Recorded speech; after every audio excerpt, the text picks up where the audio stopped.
Bienvenidos a la Biblia en casa. Lecturas devocionales basadas en el libro de Segunda de Timoteo. No te pierdas esta serie de devocionales. Conéctate a nuestro canal de YouTube, El Redil de Itagüit, de lunes a viernes a las 7:30 de la noche. Hola, somos Jorge y Yolima y hoy estamos con ustedes en nuestro tiempo devocional La Biblia en casa, en la segunda carta a Timoteo. Queremos saludarles y recordarles nuestra nueva metodología, la guía de las preguntas. Esperamos que ayer haya sido un muy buen tiempo en familia, donde pudieron a través de estas preguntas tener un tiempo devocional precioso. Les recordamos el uso de la guía, el cuaderno y el lápiz para que nos acompañen en este tiempo devocional. Si todavía no tienen su guía, pueden en la barra de herramientas buscar el link para descargarla.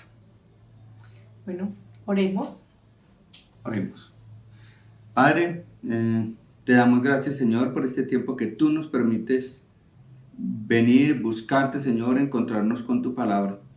Rogamos, Señor, que tú seas dirigiendo este tiempo devocional, esta lectura, Señor, que a través de tu palabra tú nos hables, nos permitas conocerte, Señor, y ante todo sé el guía de este devocional. En el nombre de Jesús te lo pedimos.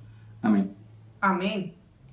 Como les decíamos, hoy vamos a estar con ustedes en la segunda carta a Timoteo, en el capítulo 4, los versículos del 1 al 5. Acompáñennos a leer en la nueva versión internacional. En presencia de Dios y de Cristo Jesús, que ha de venir en su reino y que juzgará a los vivos y a los muertos, te doy este solemne encargo. Predica la palabra, persiste en hacerlo, sea o no sea oportuno, corrige, reprende y anima con mucha paciencia sin dejar de enseñar. Porque llegará el tiempo en que no van a tolerar la sana doctrina, sino que, llevados por sus propios deseos, se rodearán de maestros que les digan las novelerías que quieren oír. Dejarán de escuchar la verdad y se volverán a los mitos. Tú, por el contrario, sé prudente en todas las circunstancias, soporta los sufrimientos, dedícate a la evangelización, cumple con tus deberes de ministerio. Así dijo la palabra del Señor. Amén. Bueno, de acuerdo a los pasos propuestos en la guía, vamos a entrar en el tema de observación de lo que nos dice la palabra de Dios en esta porción de la Escritura. Entonces aquí vamos a mirar qué dice el texto. No vamos a mirar qué es lo que yo pienso acerca de este texto, sino es tratar de descubrir lo que el texto mismo nos dice. En esta misma propuesta de preguntas vamos a hacer la primera pregunta. ¿Cuáles temas y preguntas se mencionan en este texto? Bueno, no hay una pregunta propiamente planteada, pero el tema que se menciona es el encargo de predicar la palabra de Dios. Pablo le está haciendo un encargo muy especial, muy importante a Timoteo, y es predicar la palabra de Dios. Bueno, ¿y cuáles términos teológicos se usan y qué significan? Pues realmente los términos usados en este pasaje son todos de conocimiento general, pero queremos resaltar algunas expresiones, específicamente dos. El texto nos menciona un solemne encargo. ¿Qué es eso? Bueno, el encargo que le estaba haciendo Pablo a Timoteo en esta carta era predicar la palabra de Dios, pero también habla de solemne. ¿Cómo así que solemne? Solemne es un acto sublime, un acto majestuoso, un acto importantísimo. Había que hacerlo públicamente como una ceremonia extraordinaria, no era una conversación trivial, sino que predicar la palabra de Dios era un acto solemne. Y se debía reconocer que al hacerlo se está delante de la presencia del Dios mismo que es proclamado. La otra frase que quisiéramos destacar es sana doctrina. ¿Qué es sana doctrina? Sana doctrina es la enseñanza del Evangelio, o sea, una doctrina que sana del pecado, porque nuestro Salvador no vino a hacer milagros u otra cosa portentosa, sino que vino a salvar pecadores. La sana doctrina es aquella enseñanza que exalta a Cristo alto y echa al pecador abajo. Bueno, y si miramos el contexto, entonces vale la pena, por ejemplo, preguntarnos, ¿qué es importante en el párrafo que hay después? ¿Qué es importante en el párrafo anterior? Pues prácticamente venimos hablando o venimos teniendo más o menos el mismo contexto que ha manejado toda la carta. Sí. Pablo desde su prisión, es la última carta que le envía a Timoteo y prácticamente sigue reforzando y animando el encargo que viene haciendo desde el principio. Tiene que predicar la palabra, tiene que mantenerse en la fe, tiene que resistir la buena batalla, tiene que luchar esa buena batalla. Sí, el contexto de este pasaje de la Escritura es el mismo que se ha conservado como en toda la segunda carta a Timoteo, y es una exhortación permanente a persistir en la predicación de la palabra a pesar del sufrimiento. Bueno, así hicimos como un recorrido general por la parte de observar este texto. Ahora vamos a entrar a la siguiente etapa, la parte de entender cuál es el mensaje que el autor original de esta carta quería comunicar a los oyentes originales de la carta. Es decir, cuál es el mensaje que Pablo quería darle a Timoteo. Y a la iglesia. Bueno, entonces sigamos con las preguntas, ¿está bien? Pensando en los oyentes, ¿a qué les animó o les desafió ese texto? Bueno, si miramos el versículo 5, dice, tú por el contrario, sé prudente en todas las circunstancias, soporta los sufrimientos. Algo muy importante, dedícate a la evangelización, cumple con los deberes de tu ministerio. Y cuando unimos ese versículo con el versículo 2, 3 versículos más atrás, dice, ¿cómo tenía que hacer esto? En el versículo 2 dice, corrige, reprende y anima. Entonces, ¿qué es corregir? Corregir es convencer de la culpa, convencer al pecador que es necesario, porque el pecado tiene que hacerse sentir en la conciencia del pecador para que éste se arrepienta. Si yo no soy consciente de que estoy pecando, de que estoy cometiendo algo malo, pues no va a ser fácil que yo vea la necesidad de arrepentirme. Reprender. ¿Qué es reprender? Es mostrar claramente al pecador su pecado con consecuencias y todo. O sea, ¿cuáles son las consecuencias de ese pecado que está cometiendo? Porque si yo hago algo y no tiene consecuencias, pues no hay problema. El problema es cuando tengo que afrontar las consecuencias. Y en este versículo, animar, hay otras versiones que dicen exhortar. ¿A qué se refiere? Se refiere a mostrar el camino del perdón. Por eso tiene que hacerse con paciencia, con amor. Tiene que hacerse insistentemente con razones bíblicas, no con experiencias personales, lo que a mí me pasó, lo que yo me acuerdo, lo que yo me inventé, alguna frase filosófica por allá muy importante. Recordemos que evangelizar es mostrar a Cristo y se muestra con su misma palabra.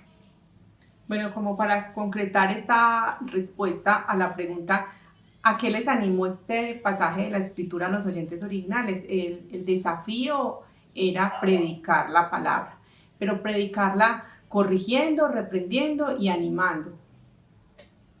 Todo, por supuesto, mostrando a Cristo. Bueno, sigamos. Este pasaje, esta porción de la Escritura nos deja un mensaje acerca de Dios, acerca del ser humano y acerca de la iglesia. Vamos a empezar. Acerca de Dios, ¿qué nos dice? Acerca de Dios nos dice que Dios hace encargos y da órdenes. ¿A quiénes? Pues a sus hijos. Cristo Jesús va a venir en su reino a juzgarnos nuevamente. Son unas verdades importantes que encontramos en este texto, que Dios encarga y ordena, y que además vendrá nuevamente. Ahora, ¿qué nos dice del ser humano? Del ser humano nos dice que tiende a rechazar la sana doctrina, que se deja llevar por los propios deseos y que se relaciona con esas personas que les dicen lo que les gusta oír. Prefiere los mitos y las historias que la palabra de verdad. El hombre y el ser humano siempre estamos tendiendo a buscar, no a Cristo, sino a buscar el mundo. Bueno, acerca de la iglesia del creyente, ¿qué nos dice este texto? Este texto nos muestra una orden precisa de predicar la palabra, de persistir en hacerlo, corrigiendo, reprendiendo y animando con paciencia sin dejar de enseñar. Es lo que nos dice acerca de la iglesia y el creyente. ¿Y cuál podríamos decir que es el punto central de este texto? Yo veo en este texto que el punto central es predicar el evangelio, dando testimonio con la propia vida de ser transformado en la conducta. Ser sobrio, soportando la prueba o el rechazo y la burla. Muchas veces encontramos al que no nos cree o al que nos tilda como, ay no, ahí viene ese cristiano otra vez a hablarnos de la Biblia. El Señor nos exhorta en este texto a seguir predicando el evangelio a pesar de la burla. Cumplir con las tareas o con los ministerios pues, que hemos recibido como llamado del Señor. Yo diría incluso que a pesar de no ver los resultados esperados, a veces lo que nos desanima es que yo no estoy viendo el resultado, parece que estoy predicando en vano. Pues los resultados no son de nosotros, los resultados son del Señor. Y a veces nosotros olvidamos eso y nos desanimamos porque no vemos el resultado. No, o cuando estamos pasando por el sufrimiento y por las pruebas, pues no nos sentimos muy amados por el Señor en medio de la prueba. Pues vemos, por ejemplo, que en esta época de pandemia es muy fácil desistir o tirar la toalla de la fe porque estamos pasando por dificultades económicas, por pérdidas de seres queridos o de trabajos y de cosas pues que teníamos por las pérdidas, o nos llenamos de miedo y en medio de todas esas circunstancias difíciles y del sufrimiento es fácil tirar la toalla, desistir y apartarnos de la fe. El Señor nos está invitando y nos está recordando que persistir en el Evangelio y en la fe a pesar del sufrimiento. Y así iniciamos nuestro tercer momento, el momento de poner en práctica, de aplicar.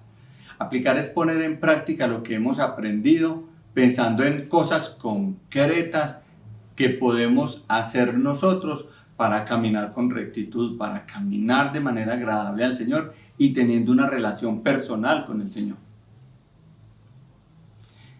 Bueno, en esta parte, en este pasaje que hemos leído en 2 de Timoteo, se termina con una instrucción concreta. Cumple con los deberes de tu ministerio. Para nosotros la aplicación está centrada en este mandato. Así que vamos a continuar. ¿De qué forma este texto podría impulsar tu relación personal con Dios? Bueno, lo primero que tenemos que hacer desde mi forma de ver, pues lo que me dice a mí la palabra, que la aplicación es reconocer que yo no debo esperar resultados visibles, ni aprobación o facilidad, a pesar de las dificultades, que todo me salga bien, nada. Si no veo fruto, yo debo persistir en la predicación de la palabra. Si me es difícil, debo persistir en la predicación de palabra. Casi que mientras más obstáculos haya, más insistente tengo que hacerlo.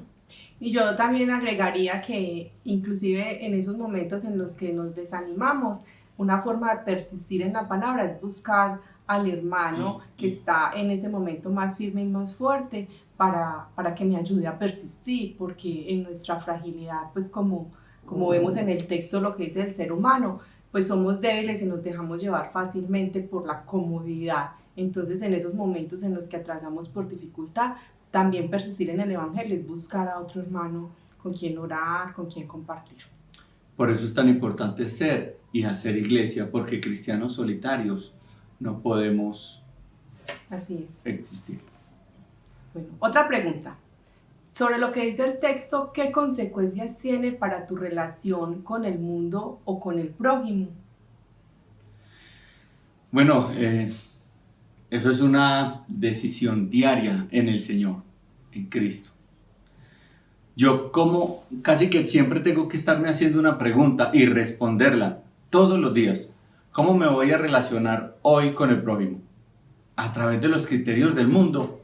O sea, rechazando la sana doctrina, dejándome llevar por los propios deseos, que sabemos que los deseos del corazón son pecaminosos, relacionándome con quien dice lo que a mí me gusta oír, que sé que no es la palabra, prefiriendo escoger los mitos, todas esas historias de conspiraciones y de no sé qué más, y dejando a un lado la palabra de Dios, que es la palabra de verdad.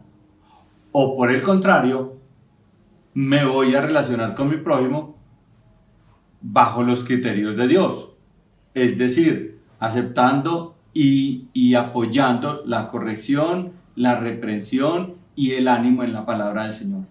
Yo voy a corregir a mi hermano, a reprenderlo y animarlo en la palabra de Dios, y voy a estar dispuesto a que sea mi hermano corrigiéndome, reprendiéndome y animándome, o cómo lo voy a hacer. Tengo dos opciones y todos los días tengo que escoger cuál de las dos. Tengo que decidir de qué manera me voy a relacionar con mi hermano. Bueno, siguiendo con esta parte de poner en práctica, ¿cuáles verdades nuevas has encontrado en este texto?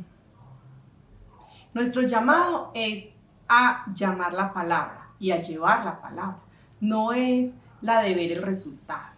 Nuestro llamado es a persistir en compartir la palabra y en vivirla nosotros mismos, independiente del resultado, porque el resultado es obra de Dios a través del Espíritu Santo, no es una obra que hagamos nosotros. Nosotros solo cumplimos la tarea de persistir en la evangelización a pesar del sufrimiento. Otra pregunta que podemos hacerle al texto es: ¿cuáles acciones deberías comenzar a poner en práctica? Esta cita nos invita a predicar el Evangelio de la Gracia. Nosotros hoy queremos dejar esa pregunta para que ustedes la respondan. ¿Cuáles acciones deberías comenzar a poner en práctica? Cada uno de ustedes, y obviamente nosotros también. ¿Cuáles acciones deberías comenzar a poner en práctica? Yo creo que aquí es importante aplicar una partecita de este pasaje donde dice que nos debemos animar. Entonces yo quiero animarles a que revisen cuáles son esas acciones o esas situaciones personales que les impiden ponerse en acción para predicar la palabra. ¿Por qué? Porque a veces sentimos, experimentamos y nos dejamos llevar por el miedo o por la falta de fe, por la incredulidad, o nos empezamos a preocupar por cosas del mundo, cosas como cómo nos vamos a sustentar, cómo vamos a mercar, cómo vamos a pagar las facturas, cómo vamos a resolver ese problema que tenemos con el vecino. O el miedo a la crítica. O también experimentamos el miedo a ser criticados y sentimos desánimo o sentimos persecución porque ya, por ejemplo, en el trabajo, no está ya a empezar a hablar de la Biblia. O también sentimos que estamos pecando o sabemos en nuestra conciencia que nos da el Espíritu Santo que tenemos por allá un pecado guardado que aún no hemos confesado, del que no nos hemos arrepentido y no hemos puesto delante del Señor. Y esas acciones, esas cosas que sentimos nos impiden poner a otro la palabra del Señor, predicar y compartir el Evangelio. ¿Por qué? Porque a veces esas cosas, no, a veces no siempre, esas cosas nos impiden experimentar en nosotros mismos el Evangelio de la gracia. Entonces los invitamos a que revisen cuáles son esas cosas que les impiden, que las pongan delante del Señor, se arrepientan y experimenten la maravillosa gracia de ser perdonados. Bueno, y habiendo terminado los 3 momentos de observar, entender y aplicar la palabra de Dios, queremos invitarlos a que nos acompañen a orar siguiendo el acróstico CASA. Las letras del acróstico CASA que nos recuerdan confesión, adoración, súplica y agradecimiento. Acompáñenos, por favor. Señor, venimos delante de ti a confesarte nuestra condición de pecadores, Señor. Te pedimos perdón porque no hacemos tu voluntad, Señor, porque no hacemos lo que tú quieres que hagamos.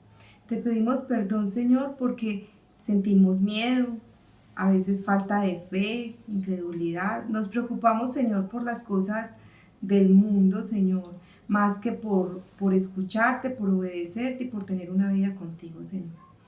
Te pedimos perdón, Señor, porque nos dejamos desanimar y por las críticas, Señor, o por los comentarios de otros. Padre, te pedimos que nos perdones, Señor, porque en nuestra codicia, con nuestras habladurías, Señor, y con los pecados no confesados, impedimos, Señor, que tu palabra sea vida en nosotros y sea fuente de agua viva para otros, Señor.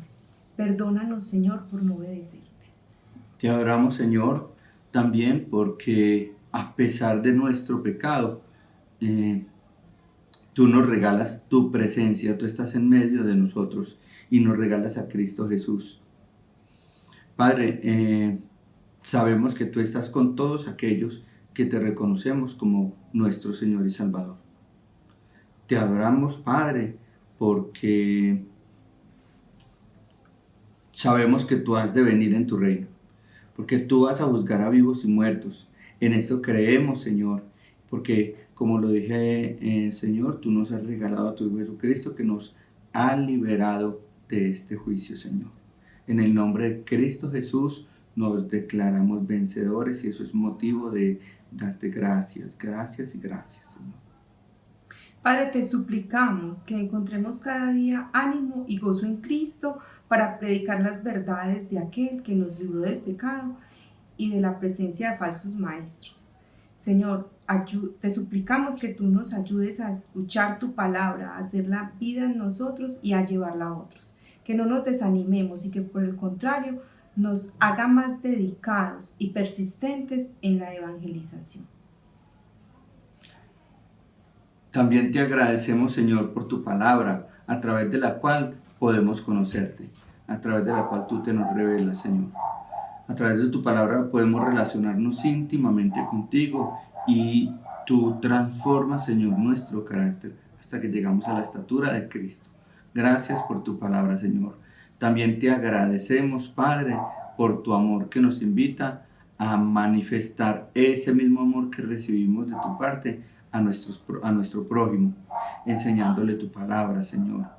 Esa palabra que corrige, esa palabra que reprende, esa palabra que anima en amor y perdón, esa palabra que transforma corazones y que trae salvación. Padre, te agradecemos, Señor, también porque nos das el privilegio de servirte compartiendo tu verdad, que es vida, Señor. Amén. Amén. Así hemos llegado al final de nuestro tiempo devocional La Biblia en Casa. Queremos animarles para que nos sigan acompañando de lunes a viernes a las 7:30. También queremos animarles para que compartan en familia esos tiempos devocionales. Puede ser con la guía práctica que nos han sugerido y que tenemos ahí, que pueden descargar si aún no la tienen. Bueno, el Señor les bendiga. Los bendiga. Chao.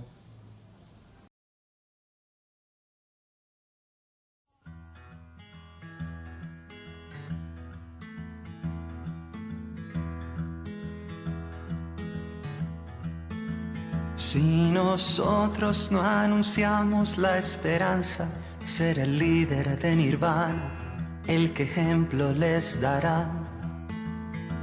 Si nosotros no cantamos de pureza, Daddy Yankee con Don Omar sus hazañas cantarán. Si nosotros no les damos testimonio, será Laura en América a la que escucharán. Si nosotros no exaltamos la modestia, será Silvio Berlusconi el que los inspirará. Si no llenamos la tierra con la vida de Jesús, entonces la oscuridad se disfrazará de luz. Si en nosotros no está viva la inocencia, Lady Gaga estará acá de la educación sexual. Si nosotros no hablamos sabiduría, de seguro Justin Bieber, el filósofo será. Si nosotros no vivimos diferente, en TV seguirá siendo el modelo de virtud. Y entre el patrón del mal y Factor X, alimentarán los sueños que tendrá la juventud. Si no llenamos la tierra con la vida de Jesús, entonces la oscuridad se disfrazará. Si nosotros no escuchamos sus angustias, ahí están los del Zodiaco listos para aconsejar. Y si ellos no bastaran, los profetas que se lucran con palabras que se acaban de inventar. Si a nosotros no nos duele la injusticia, será Batman el modelo del más justo proceder. Si nosotros no sabemos evangelio, buscarán sabor al cielo viendo porno en internet. Si no llenamos la tierra con la vida de Jesús, entonces la oscuridad se disfrazará de luz. Si no llenamos